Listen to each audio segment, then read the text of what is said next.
అంశంపై చర్చిద్దాం. డిబేట్లో మనతో జాయిన్ అవుతున్నారు కాంగ్రెస్ పార్టీ ప్రధాన కార్యదర్శి దయాకర్ గారు. దయాకర్ గారు, ప్రకాష్ రెడ్డి గారు అన్నారు, కవిత గారు అయితే మీకోసం మీరు ఆర్డినెన్స్ పెట్టారు కాంగ్రెస్ ప్రభుత్వం అని పాపం సంబరాలు చేసుకున్నారు. అర్ధరాత్రి 11:30కి బీసీ ఆర్డినెన్స్ తెచ్చారని సంబరాలు చేసుకున్న ఆమె ఇప్పుడు మీ జెండా గద్దెలు కూల్చేయాలంటున్నారు. ఇప్పుడు మొదటగా 10 టీవీ చూస్తున్నటువంటి తెలంగాణ ప్రేక్షకులందరికీ ప్రత్యేకంగా నమస్కారాలు. ఒక మంచి డిబేట్ పెట్టారు. కాంగ్రెస్ పార్టీ ఎన్నికలప్పుడు ఇక్కడ తెలంగాణలో ప్రధానంగా ఒక బీసీల పాపులేషన్ ఎక్కువ ఉంది.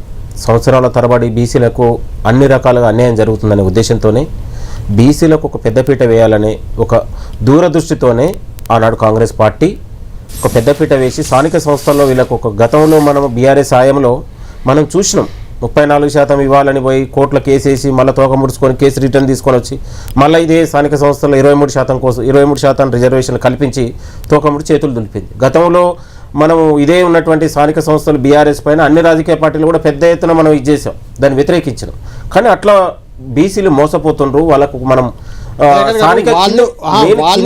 మీరు అన్నట్టు గతంలో బీఆర్ఎస్ ప్రభుత్వం 22.78% ఇస్తే మీరు ఇప్పుడు ఇచ్చింది మీరు చెప్పే ప్రకారం అన్షెడ్యూల్డ్ నాన్ షెడ్యూల్డ్ దాంట్లోనే చెప్తున్నాను నేను 21.39.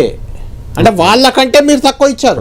ఇక షెడ్యూల్డ్ అన్ని కలిపి అసలు వాటా అంటే ఏంది, రాష్ట్రం మొత్తం మీద వాటా, అది ఎస్టీయా ఎస్సీయా ఏంది పక్కన పెట్టాలి. అందులో వాటా ఎంత రావాలి మీరు అన్నది 42%. కానీ ఇప్పుడు వచ్చింది అట్లా చూసుకున్నప్పుడు 17%. అంటే ఇప్పుడు మనకు సుప్రీంకోర్టు 50% మించి రిజర్వేషన్ల అంశంతో మీద అంటే కామారెడ్డి డిక్లరేషన్ పెట్టినప్పుడు కామారెడ్డి డిక్లరేషన్కి కాంగ్రెస్ పార్టీ కట్టుబడింది ఇప్పటికి కూడా. దానికి ఎవరు అడ్డుకున్నారో, ఎవరు కుట్రలు చేశారో, ఎవరు ప్రభావితం చేశారో అనేది తెలంగాణ సమాజం తెలుసు కదండి. తెలంగాణ సమాజం తెలుసు కదండి. ఇవాళ మేము నేనేమంటున్నా, రాజ్యాంగ సంస్థల్ని ప్రభావితం చేసి గవర్నర్ దగ్గర ప్రభావితం చేసి అరే ఒక చట్టబద్ధంగా ప్రజల ఓట్లతో మనం గెలిచి చట్ట శాసనాలు చేసే అసెంబ్లీకి మీరు గౌరవించకపోతే, మంత్రి మండలిని మీరు గౌరవించకపోతే ఇక్కడ ప్రజల అభిప్రాయాన్ని కదా మనం తీసుకుంది. అసెంబ్లీ ఏ ప్రతిపాదికన తీసుకుందండి? ఇవాళ అన్ని రాజకీయ బీజేపీ బీఆర్ఎస్ అన్ని ఎంఐఎం అన్ని పార్టీలు ఏమో 42% మద్దతు ఇస్తారు. మీరు మళ్ళీ ఢిల్లీ పోయారికి మాట మారుస్తారు. నాకు అర్థం కాక ఇక్కడ ఉన్నటువంటి స్థానికంగా ప్రజల నుంచి వస్తున్నటువంటి అభిప్రాయం ఇప్పుడు బీజేపీ నాయకులు బీజేపీ మీకు నేనేమంటున్నా, బీజేపీ నాయకులు ఇక్కడ అసెంబ్లీలో మద్దతు ఇచ్చారు. ఢిల్లీలో కూడా మద్దతు ఇచ్చారు కదా. ఢిల్లీలో ఎక్కడ వాళ్ళు వచ్చారు? ఢిల్లీలో ఎక్కడ మద్దతు ఇచ్చారు? కనీసం మోడీని కలిసారా? రాష్ట్రపతిని కలిస్తే కూడా అవకాశం ఇవ్వలేదు. ముఖ్యమంత్రి గారు పోయి అఖిలపక్షం కోసం మీటింగ్ పెట్టినాము, వాళ్ళు బైకాట్ రాలేదు. వాళ్ళకి చిత్తశుద్ధి ఉండాలి కదా. ఇప్పుడు ఈ రాజకీయ పార్టీలకు అతీతంగా మేము అన్నాం, మేము కాంగ్రెస్ పార్టీ ఒక్కటి తీసుకొచ్చే మాకని కాదు, ఇక్కడ పార్టీలకు అతీతంగా ఒక ఇద్దరు తెలంగాణ తరహాలు, తెలంగాణలో అన్ని రాజకీయ పార్టీలు ఏకమైనట్టు బీసీ రిజర్వేషన్ న్యాయంలో కూడా రాజకీయ పార్టీలకు అతీతంగా ఇది కలిసి వద్దాం. సామాజిక న్యాయం అంశం అన్నాం, ఇదొక అంశం. కేటీఆర్ గారు మాట్లాడారు. కేటీఆర్ గారు మాట్లాడింది శుద్ధ అబద్ధము. నేను ఒకటే చెప్తా ఉన్నాండి, బీసీ రిజర్వేషన్లని ఇప్పుడు ఒకటే ఉన్నటువంటి షెడ్యూల్ కులాలతో కలిపి ఆయన మాట్లాడడం అనేది సరికాదు. ఇప్పుడు దాదాపు 11వ తారీఖు, 14వ తారీఖు, 17వ తారీఖు. ఒక్క నిమిషం, నాది ఒక డౌట్. మీరు అనే పాయింట్ నాకు అర్థమైంది. అయితే షెడ్యూల్డ్ కులాలతో కలిపే కదా మీరు 42% ఇస్తుంది. మేము అంతే కదా, షెడ్యూల్డ్ కులాలు పక్కన పెట్టి 42% ఇవ్వాలి కదా. ఇప్పుడు కూడా అంతే కదా, షెడ్యూల్డ్ కులాలు పక్కన పెట్టి 2% బీసీలకి ఇద్దామనుకున్నాం. ఒకటి అంశం ఇప్పుడు 17 వస్తుంది అంటున్నా. 17 వచ్చింది కలపకపోయినా పాయింట్ మీరు క్యాచ్ చేయలే. మీరు ఇస్తా అన్నది షెడ్యూల్డ్ క్యాస్ట్లను కలిపకదా సెకండరీ. 42% వాటా బీసీలకు ఇస్తాం.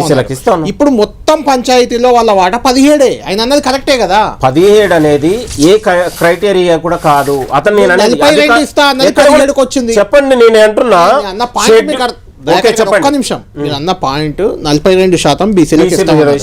ఇప్పుడు మీరే చెప్పండి, ఇప్పుడు మొత్తం ఎంత ఉంది బీసీ రిజర్వేషన్? ఇప్పుడు మీరు ఇచ్చింది ఎంత? అన్ని 12,760 పంచాయతీలకు ఎంత ఇచ్చారు వాటా? 760లో మీరు ఎంత వాటా ఇచ్చింది? ఇప్పుడు దాదాపు మేము కూడా అదే 23% వచ్చేస్తాం. కాదు ఎట్లా ఉంది?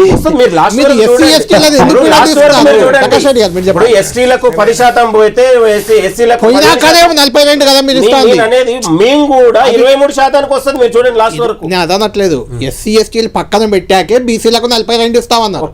అంతే కదా. అది ఇప్పుడు రాజ్యాంగబద్ధంగా 42 బదులు మీరు 17 ఇచ్చారు. నేను అనేది అదే, నేను అంటున్న పాయింట్ కూడా అదే. 17 అనేది అది సరైనది కాదంటున్నాను దయాకర్ గారు, అది కరెక్ట్ అంటున్నాను. మీకు correct గా ఒక్క నిమిషం వినండి. మళ్ళీ అడుగుతుందా మిమ్మల్ని. ఎస్సీ ఎస్టీలను పక్కన పెట్టి ఓకే. మిగిలిన వాట్లలోనే కదా మీరు 42 ఇస్తా ఉన్నారు. అవును, ఇప్పుడు మిగిలిన వాట్లలో ఎంత ఇచ్చారు? ఇప్పుడు ఎంత వచ్చింది? మేము అదే వరకు వస్తుంది. గతంలో 17 కదా. 17 అనేది సరైనది కాదు అంటున్నా. ఇంకా దీనికి మొత్తం కూడా మొత్తం క్రైటీరియా అయిన తర్వాత దానికి తెలుస్తుంది. ఈ ఒక్క రోజుకే తెలిసి ఇప్పుడు ఉన్నటువంటి ఆల్రెడీ షెడ్యూల్ షెడ్యూల్ లో కాదు, మీరు చూడండి. సిద్ధమైంది. నా దగ్గర ఒక్కొక్కటి ఉంది, అన్ని ఉన్నాయి. మాట్లాడింది ప్రకాష్ రెడ్డి గారు, నేను చెప్తున్నాను, భద్రాద్రి కొత్తగూడెం సరే ట్రైబల్ ఏరియా, షెడ్యూల్డ్ ఏరియానే, అక్కడ సున్నా. షెడ్యూల్ ఏరియాలో బీసీ రిజర్వేషన్ వర్తించవు కదండి. అవునండి, అక్కడ ఉన్న దగ్గర మీరు ఇవ్వలేదు కదా. ఇప్పుడు ఒక్కొక్క జిల్లాకు ఒక్కొక్క 6 జిల్లాల్లో 10% లోపే ఇచ్చారు బీసీలకు. 6 జిల్లాల్లో వచ్చింది. నేను చెప్తా వినండి. జగిత్యాల్లో గతంలో 25% వస్తే ఇవాళ 27% వచ్చింది. జనగాములో 17 వస్తే ఇవాళ 18%. టాప్ చెప్పారు. ఒక్క నిమిషం ఆగాలి, ఒక్క నిమిషం. మీరు టాప్ చెప్పారు, నేను లోయెస్ట్ చెప్తా. ఆదిలాబాద్ లో 4% వచ్చింది, ఖమ్మంలో 9%, మహబూబాద్ లో 3%, మంచిర్యాలలో 7%, ములుగులో 3%.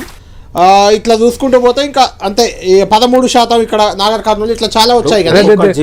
దయాకర్ గారు, ఇప్పుడు మీరిచ్చిన హామీని, మీరిచ్చిన కామారెడ్డి డిక్లరేషన్ని అమలు చేసే బాధ్యత బీజేపీదని, బీజేపీపై యుద్ధం చేయాల్సిన బాధ్యత బీఆర్ఎస్ అని చేతులు దులుపుకుంటే ఎట్లా? ఇప్పుడు మేము చేతులే దులుపుకోలేదండి. మేము చేయాల్సిన ప్రయత్నం న్యాయస్థానంలో కాదు అని తెలిసి ప్రయత్నం చేస్తే లాభం. ప్రతి అవకాశాన్ని దయాకర్ గారు, బీసీల కోసం ప్రతి అవకాశాన్ని వాడుకున్నాం. మనం గాల్లో ఎగరగలుగుతామా? ప్రతి అవకాశం గాల్లో ఎగరడానికి నేను ప్రయత్నం చేస్తాను. న్యాయస్థానంలో ప్రతి అవకాశాన్ని ఇవాళ హైకోర్టులలో సుప్రీం బలమైన వాదనలు మేము వినిపించగలిగినాం. అయినా కూడా అక్కడ ఉన్నటువంటి బీజేపీ మాకు ఉన్నటువంటి కేంద్రంలో ఉన్నటువంటి కావాల్సినంత సపోర్ట్ అందించడం మీరు కామారెడ్డి డిక్లరేషన్ లో చెప్పారా? కేంద్రంలో ఉన్న ప్రభుత్వం సహకరిస్తేనే చేస్తామని సెంట్రల్ గవర్నమెంట్ దాన్ని చెప్పారా? ఇవాళ రాష్ట్ర ప్రభుత్వం పంపించినటువంటి బిల్లులపైనే కూడా ఇది కాలేదు. అట్లా అనుకుంటే 2019లో ఈడబ్ల్యూసీ ఈ రిజర్వేషన్ తీసుకొస్తే రాత్రి 56 రోజులలో దాన్ని ఇంప్లిమెంట్ చేసి ఏ డెడికేషన్ కమిషన్ లేదు, ఏ ప్రతిపక్షాన్ని కూడా వాళ్ళు స్పందించలేదు. వాళ్ళు ఇష్టానుసారంగా